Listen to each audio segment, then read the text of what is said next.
Hi guys, ఇవాళ recipe tomato రసం. First ముగ్గురు మనుషులకు కాబట్టి 3 టొమాటాలు. ఈ కొత్తిమీర కొంచెం ఎండిపోయింది, పర్లేదు. మీరు కొంచెం ఫ్రెష్గా ఉన్నది తీసుకోండి. కొంచెం కరివేపాకు.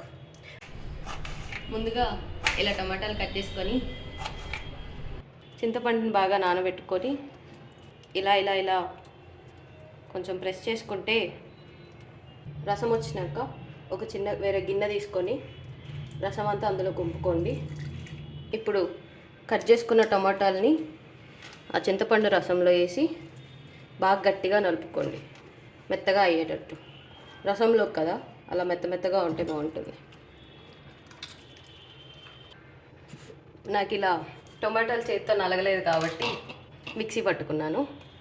మీకు కూడా ఎవరికైనా అలా అవ్వకపోతే మిక్సీ పట్టుకొని వేసేసి మొత్తం కలిపేసేయండి. తర్వాత అందులో చిటికెడు పసుపు వేసుకుందాం. ఫస్ట్ వేసుకున్నాక కారం 1 టేబుల్ స్పూన్. మీరు ఎక్కువ తింటా అంటే ఎక్కువ వేసుకోండి, పర్లేదు.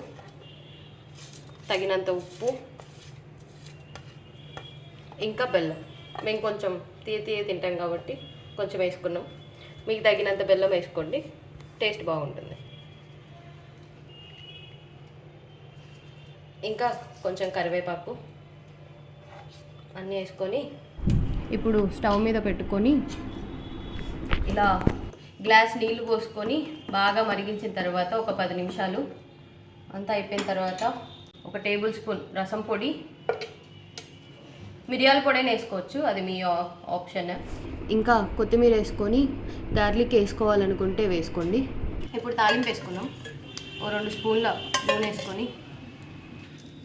నూనె వేసుకున్నాక ఇలా కొన్ని తాలింపు గింజలు, కొన్ని కరివేపాకులు వేసుకొని కలబెట్టుకోండి. ఎగినాక చారులో వేసేసుకొని తిప్పుకొని ఆపేసుకుంటే మంచి కమ్మనైన టొమాటో రసం రెడీ. మీకు కనుక వీడియో నచ్చితే like, share, subscribe. Lakshmi Ramanujadas. Thank you.